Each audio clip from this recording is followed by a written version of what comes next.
እዚህ ወረቀት ላይ እንድትፈርምልኝ ብቻ ነው ፈልገው። የፍቻችሁ መንስኤ እኔ ከሆንኩኝ እኔ ከህይወታችሁ እወጣለሁ። ያው ፍቅር ማለት ለሚወዱት ሰው ደስታ መኖር ነውና የማይሆን ውሳኔ ነው እየወሰነች ያለችው። ነግሬያታለሁ እኮ የማይሆን ተዋት ነው እያልከኝ ያለው? አዎ እርግጠኛ ነህ? ወደሱ ነው ማርቆስ፣ ይኸውልህ ይሄኔ ሀሳብ ነው። እዚህ ውስጥ አንተ ስም እንዲጠፋ አልፈልግም። አብርሃም ባለጌ ናችሁ ሁለታችሁ። ባለጌ ሰው ባለጌ ብሎ ሲሳደብ እንዴት ይቀፋል። በጣም የገረመኝ ደግሞ ሄርሜላ ፍቅር ብዙ መስዋዕት ያስከፍላል፣ ለሚወዱት ሰው ደስታ መኖር ነው። አሃ ፍቅረኛ መሆንሽን አምነሽበት ነበር እንዴ እየኖርሽ የነበረው? ፍቅረኛ የሚለው እኮ ላንቺ አይገልጽሽም፣ ውሽሚት መሆንሽን አረጋግጠሽ ነበር ማለት ነው። ስለዚህ ለአብርሃም ደስታ ስትይ ከአብርሃም ትርቂያለሽ፣ ብትወጂውም ብታፈቅሪው። ኧረ እባክሽ እውነትሽን ነው፣ በሆድሽ ያሽው ጽንስስ።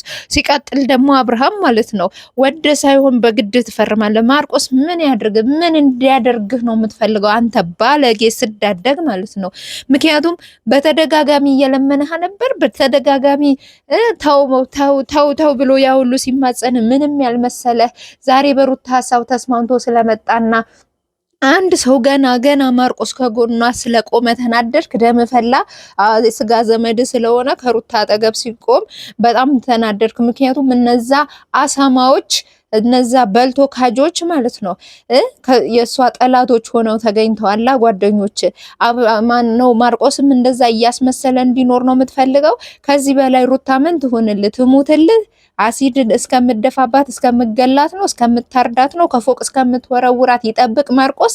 ዛሬ የሩታ ሀሳብ አልስማማም ብሎ አንተን ያንተን ሀሳብ ተስማምቶ እሺ ብሎ ወደ ቤት ቢያስገባት ነገ ብትገላትስ? አሲድ ብደፋባትስ? ብትወረውራትስ? ብትወጋትስ? ብታርዳትስ? ማነው ተጠያቂ የሚሆነው? ማርክ እኮ ነው። ስለዚህ ማርክ ምን አጠፋ? እሱ ላይ እንደዚህ የምትቦርቅበት ሚስትህ ላይ እንደፈለክ መሳደብ መዘርጠጥ የለመድከው ማለት ነው። እና ሲቀጥል ሩታ ጎበዝ ጀግና፣ እውነት በዚህ ከቀጠልሽ እኔ በጣም አጨበጭብልሻለሁ ተነስቼ ማለት ነው። በዚህ አቋምሽ ከቀጠልሽ ነው። ግን ሲመስለኝ አንቺም የሆነ እሱን ስታዩ የሆነ ሀሞትሽ ይፈሳል። ቆፍጠን ማለት ሀሞትሽ ፍስስ ይላል። በቃ ወንድ ቢሄድ ወንድ ይመጣል። አብርሃም ቢሄድ አብርሃም አየሽ፣ ለሱ ቅምጥ ሊያረግሽ ነው የሚፈልገው። እሱ 3 አመት ሙሉ ወይም 4 አመት ሙሉ ከሀገር ከወጣ በኋላ የሱ ቅምጥ እንድትሆኝ ነው የሚፈልገው። ይሄ ነገር ደግሞ እንዲያደርግ አትፍቀጅለት። ከሀገር እንዳይወጣ እገዳ መጣል አለበት። እገዳ አንቺ ማስጣል ትችያለሽ። ምክንያቱም ባልሽ ነው፣ ባለቤትሽ ነው አይደለ? ባለቤትሽ ነው፣ የልጅሽ አባት ነው። በዚህ መቼም አትጠራጠሪም። ወይስ እኛ ማናቀው ችግር አለ? እማናቀው ነገር ካለ ንገሩን እንጂ በዚህ ልክ እሱ አንቺ ላይ እንደፈለገ ወረቀት የመቅደድ ምናምን ችግር የለውም። እንደውም ላንቺ አሪፍ እኮ ነው። ቆንጆ መረጃ ያሽ ዛሬ ገና ማለት ነው። ምክንያቱም ወረቀቱ በአደባባይ በሚዲያ ፊት ነው የቀደደው። ሶ ያንን ፍርድ ቤት ሄደሽ ማሳየት ነው። ከዛ የፍርድ ቤት እንትን የራሱ የሆነ እንትን ህግ ስላለው እኔ ወደዛም አልገባም። በራሳቸው አካል ይዘውት ይሄዳሉ። ምንም አያከራክርሽም እኮ አይደለ? ሲቀጥል ደግሞ ዛሬ እንዳያችሁት ከሆነ ውሽማውን አንጠልጥሎ ነው የመጣው። አለች እዛ ጋር እሷ የምታወራችሁ ነገር አለ። የፍቻችሁ መንስኤ እኔ ከሆንኩኝ ከህይወታችሁ አይንሽ ይውጣ። እስከዛሬ ያልወጣሽ፣ እስከዛሬ የሁሉ ሰው ሲወርድብሽ፣ የሁሉ ሰው ሲናገርሽ አፍሽን ዘግተሽ የተቀመጥሽ ዛሬ ነው ከህይወታቸው የምትወጪው። ሰላም ጤና ይስጥልኝ። በመላው ዓለም የምትገኙ ውድና እንቁ የኔ ቤተሰቦች እንዴት ናችሁ? ደህና ናችሁ ወይ? ይቅርታ በጣም ሰሞኑ የሌለ ስሜታዊ እያደረጉኝ ነው እነዚህ ሰዎች ማለት ነው። እኔ እውነት በጣም ሁኔታው በጣም ጭራሽ ዛሬ የፍቺ ወረቀት ሲሰጠው አሻፈረኝ ብሎ የፍቺ ወረቀት መቅደድ ድረስ፣ ሲቀጥል ደግሞ ውሽማውን አንጠልጥሎ እስከ መምጣት ድረስ። ማነህ አንተ እንደፈለክ ውሽማህን አንጠልጥለህ ትመጣለህ። ከዛ የፍቺ ወረቀት ሲሰጥ ደግሞ አልፈታሽም ብለህ ፍቺ ወረቀቱን ትቀዳለህ። እውነትህን ነው? ህግ ላንተ ብቻ ነው እንዴ ያለ? እንደዚህ አይነት ህግ ደግሞ ኢትዮጵያ ላይ የለም። ስለዚህ ወደ ሳይሆን በግድ ፖሊስ አንጠልጥሎ ወስዶ እንደሚያስፈርም አትጠራጠር። ሲቀጥል ማርክ ምን ያድርግህ? ምን እንዲያደርግህ ነው? ምን ማለት የማርክ ጥፋት የቱ ጋር ነው? አልገባኝም። አልለመንህም? እንደ ቤተሰብ አላለቀሰም? ጋሽዬን አልጠራም? ስንት ነገር አድርጓል። ሩታን ስንት ተጭኗት ከዛ እስከ መተራሱ እኮ በማርክ ጉዳይ በማርክ ምክንያት እኮ ነው። በብሩክ ምክንያት መሰለ እንዴ እዚህ የመጣው? ወይስ ጓደኛክ ስለሆነ ነው እንትና ቡራ ነው ምናምን የምትለው ማለት ነው። ሲቀጥል ደግሞ ከሀገር ጠቅልዬ እወጣለሁ ምናምን አሰክሰን ባክ። ለስራ እየወጣህ ለበዓል እየመጣህ እየሄድክ እየተመላለስክ እኛን እዚህ ትሰክሰናለህ። እውነትህን ነው። ልብህ አብጧል እኮ እናቴ ሆ ወይኔ በላቸው አለ። ወይኔ በላቸው። እነዛ ዘልዛሎች ደግሞ ቪዲዮ ለቀው አይቻቸው ነበር፣ መተው ነበርና እነዛ ጓደኞች ማለት ነው ልክስክስ የሆኑ ልፍስፍስ ሴት በሙሉ የተጠራቀመ ጥርቅሞች ማለት ነውና እኔ ይቅርታ አድርጉልኝ ሁሉ ስሳደብ ምንድነው ምናምን እንዳትሉ፣ የምር እያደረጉት ያሉት ነገር በጣም ስለሚያስጠላ ስለሚዘገንን፣ በተለይ በአንድ ሴት ላይ ይህ ሁሉ እርምጃ መራመድ ስለሌለባቸው፣ በተለይ እርጉዝ በቃ እርግዝናዋን ሊያከብሩላት ይገባል። ሩታ እስከምትወልድ ድረስ ሰላም ሊሰጧት ይገባ ነበር። እነሱ ግን በየቀኑ እያመጧት ሰላም አይሰጧትም። እሷም እየተጎተተች እየሄደች ትቀረጻለች። አቋም የሌላት አቋም ቢስ ናት። እውነት በዛሬው አቋሟ ከቀጠለች ግን እውነቴ ነው እኔ ከልቤ ነው ማጨበጭብልሽ፣ ከልቤ ማለት ነው። ሩታ በዚሁ አቋምሽ መጽናት አለብሽ፣ በዚሁ መሄድ አለብሽ። ማንም ጋሽዬም ይምጣ የሃይማኖት አባት ይምጡ ምናምን እኔ አትታረቁ እርቅ እንትን አይደለም እያልኩኝ አይደለም፣ እኔ ሰይጣን እየሆንኩባችሁ አይደለም። ግን አብርሃም እንደዚህ ሆኖ ቢመጣም ነገ ይጎዳሻል፣ አይጠቅምሽም። ሄርሜላን መቼም መተው አይችልም። ልጁ በጤናው አይደለም፣ የሆነ ነገር አስነክተዋለች ልጅቷ። የሆነ ድግምትም ይሁን አስደግምትም ይሁን ሙጠምጥም ይሁን አስጠምጥምም ይሁን ብቻ አሰርተበታለች።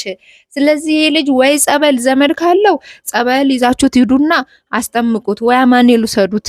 ደግሞ ከሱም ብሶ ባለጌዎች ብሎ ይሳደባል። ባለጌው እኮ ከሴት ጭንጭን የሚከተል የሴት ጭን የሚያሳድድ ሴት ይዞ የሚመጣ ከአስሩ ሴት የሚለጣጠፍ የሚሳሳም በአደባባይ ካሜራ ዝቅ ይበላ የሚል ባለጌ ማለት እንደዚህ አይነት ሰው ነው እንጂ እንደ ሩታና እንደ ማርቆስ ጨዋ ሰው ባለጌ አይባልም።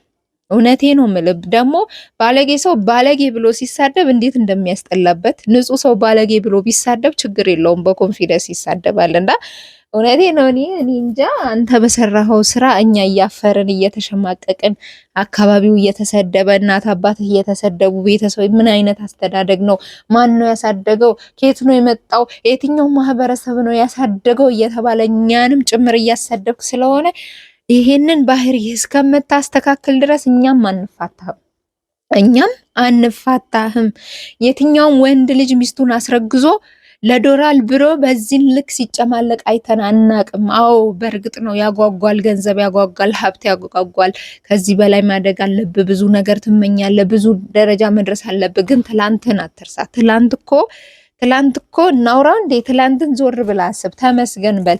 እቺ ልጅ በጣም አርሰህበታል። በጣም ሩታን ካገኘህ በኋላ ህይወት እንዲ 90 ዲግሪ ነው ምንድነው የሚባለው? እንደዛ ነው ሽክርክርክር ብሎ ህይወት የተለወጠው አይደለ? ስለዚህ ህይወት የለወጠችልህ ስኬታማ ያደረገችህ እዚህ ደረጃ እንድትደርስ ያደረገችህ ሳይክል የሌለ ሰውዬ እኮ ነው ዛሬ መኪና ያለህ አይደለ? እስከዚህ ደረጃ እስክትደርስ ዓለም እንድትዞር እኮ የሆንከው በሩታ ምክንያት ነው አይደለ?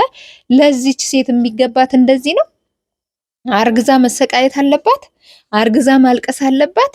አርግዛ ማረፊያ ማጣት አለባት። አንተን የመሰልክ ወደል እያለህ የእውነት በጣም ያሳፍራል። አብርሃም የምሰራው ድርጊት በሙሉ በጣም ያሳፍራል። ከአንደበት የሚወጡ ቃላቶች አይደለም ለሩታ ለኛ ለተመልካች ለኛ ለዩቲዩበሮችም ጭምር ልባችን ያደማዋል፣ ይሰብረዋል። እኔ በሩታ ቦታ ብሆን የእውነቴ ነው ምላችሁ አብድ ነበር እስካሁን። ወይ አማኑኤል ወይ ጸበል ቦታ የሆነበት ብቻ ነበረ የምገኘው። እንደውም ጀግና ጎበዝ ታታሪ ጠንካራ ሚስት ስላለች ፈጣሪህን አመስግነ ፈጣሪ የሰጠህን ሚስት በአግባቡ መጠቀም ነው ያለብህ። ተጠቀምባት። እስከዛሬም ተጠቅመህበታል። ተጠቀምባት ስትልህ ግን እሷም ትጠቀም አንተም ተጠቀም።